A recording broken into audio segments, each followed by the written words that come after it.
I think that the first time I met Stefanos was when he first moved here, and he rode the same bus, and we went to the same junior high school. I probably didn't know him very well, or just until he really started to learn English and blossom out. He was just kind of one of those guys in the background, you know. And but as he learned English and became you know, one of the American kids, so to speak, he blossomed out, and he turned out to be a really good friend, and a lifelong friend at that. During high school, he had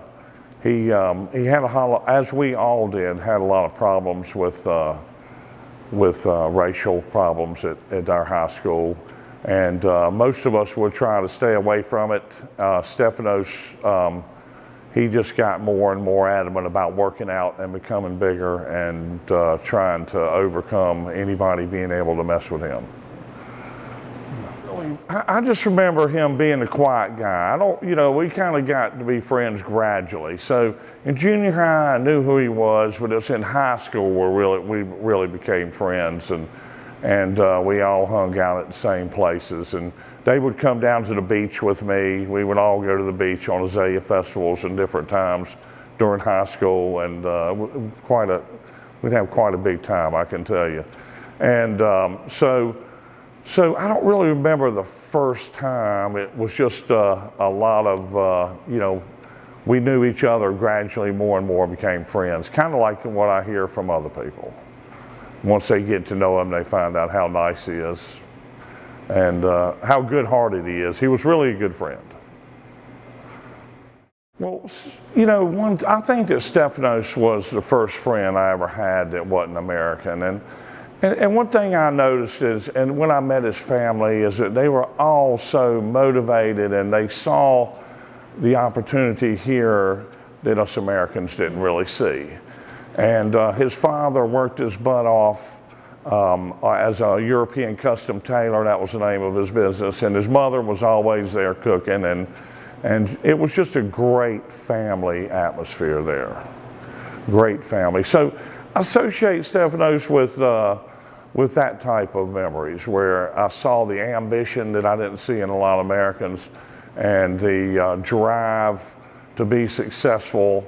And after he started having problems and started really fighting on the streets, it was more for protection at first, but he was very good at protecting himself. And so, you know, it kind of evolved. It kind of evolved with him as far as his fighting, to where it first started out as because he was getting beat up. And that ended quickly, I can tell you. And I think when he was working out 5 times a day, pushing about 450 pounds at that time, 5 times a day, and he was eating 5 or 6 times a day, he was really into getting in shape and getting fit. And it was one of the most incredible people I've ever met. Because we would literally go out, and every single time we would go out, somebody would take a swing at this guy. I have never seen anything like it in my life. You're obviously going to get killed, and I never saw anything more than 2 punches. He hit them, and they hit the ground. That was about it, and that was the truth. And but Stefanos was probably the nicest guy I ever met, and the meanest guy I ever met in the same person. And he was not one to mess with. I can tell you that. You know, Stefanos always had a dream or a drive to succeed. And, you know, I think that he, especially when he started acting down at the beach, and I went with him on the set to Cyborg, and you know, he just seemed at home or very comfortable in that atmosphere, and they obviously appreciated him. he introduced me to John Claude there, and of course John Claude couldn't speak any English, so it wasn't much of a conversation, but it was obvious that they had a lot of respect for him, just meeting him really. And so he demanded respect, and he was an extremely soft-spoken, nice person, but for some reason, people just wanted to take him on for some reason. He was obviously a big guy and nothing to mess with, obviously, but people just wanted to fight him for some reason. I never figured it out. And he's going to be missed, I can tell you that. Well, I've got a lot more than I can remember, I can tell you that. One of them, we were at the beach, and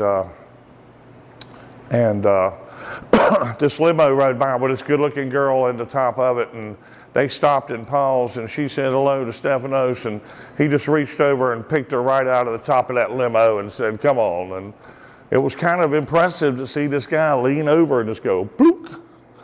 This fairly, you know, she wasn't a little girl, she wasn't big, but she was attractive, and he plucked her right out of the top of that limo like it wasn't anything. So one night we were up at Hillsborough Street. We all used to hang out up there, and me and him worked at a bar up there called Pac-A-Man, and Stefanos carried the kegs upstairs. You can imagine it takes somebody pretty strong to do that. And some guy took a swing at him, and Stefanos grabbed his arm and caught it and pushed him down to the ground and hit him in the back of the head. And when he was telling me about it a little while later, he goes, he was still moving, so I hit him again. So it was that one kind of sticks out. And there was another one when we were at the beach, and this time I got in a fight with somebody, and two guys were fixing to jump on me behind me, and I didn't know it. And when I turned around, Stefanos had the two biggest guys on the beach on the ground, and somebody jumped over on top of him, and he grabbed him and threw him off the top of him. It was pretty impressive. The lights had come on, the music had quit, and the crowd parted as we left, I can tell you that. So he was an awesome fighter, I can tell you that.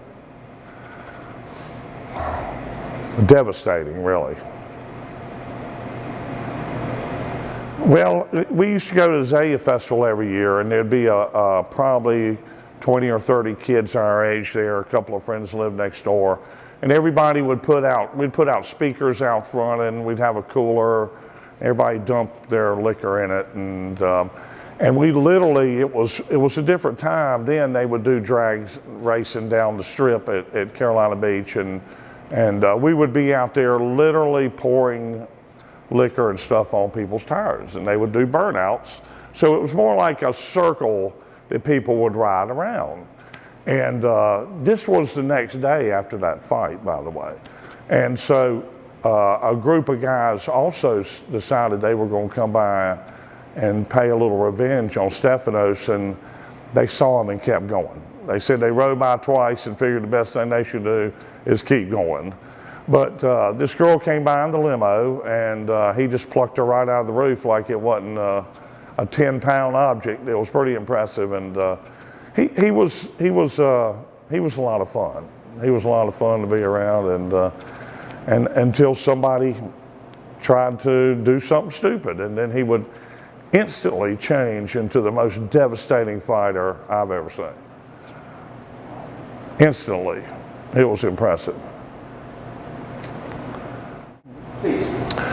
Nicest guy you ever met, meanest guy you ever met. And that's about the way I would describe him. I mean, and that's a pretty true statement, I would think. Best friend.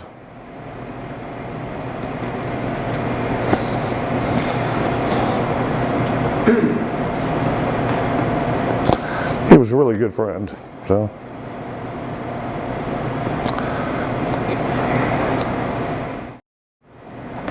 You know, it's kind of funny because even though we lived on separate coasts, we talked a lot. Maybe once or twice maybe once every couple of months. So it's really funny to hear your versions because I can fill it in, you know what I mean? I can follow it. And so he kept me up on what was going on pretty much. All right, so what else?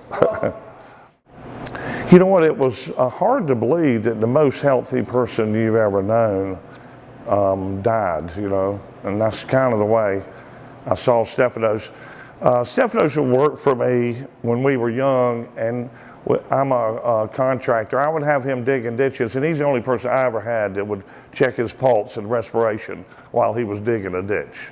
So he was like that forever. We were building houses, and we'd have Stefanos set the beam over the garage instead of getting the crane. And he could do it. He would do it. It'd be about a 600-pound beam, but he would put it up there, one end at the time. And so that's what I remember about him working with me, was that he would check his pulse while he was working. And I've never had anybody else do that. He was extremely healthy. So it was just hard to believe that this buddy I just talked to 2 weeks before, that was the healthiest person I know, had died. So, and I think it took a while to really set in. And so,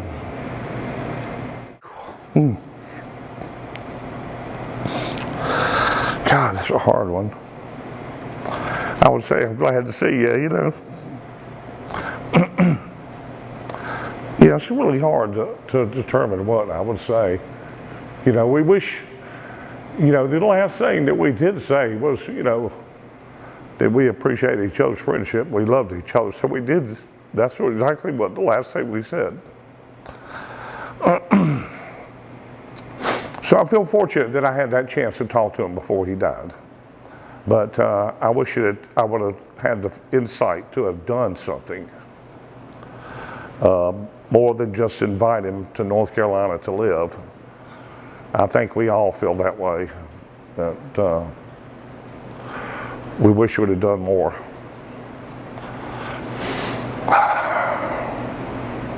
I don't, you know, I can't really think of anything. There's a lot, you know, it's hard to say a lot, you know what I mean? You know, it was just a privilege to know Stefanos. He's been a good friend, and even though we lived on separate coasts, I would go out and visit him, and he just made it an unbelievable visit, taking me to a party where I was the only person that wasn't a huge movie star, so we were extremely happy to have had that experience, and feel like I've lost a tremendous friend. And that's about it.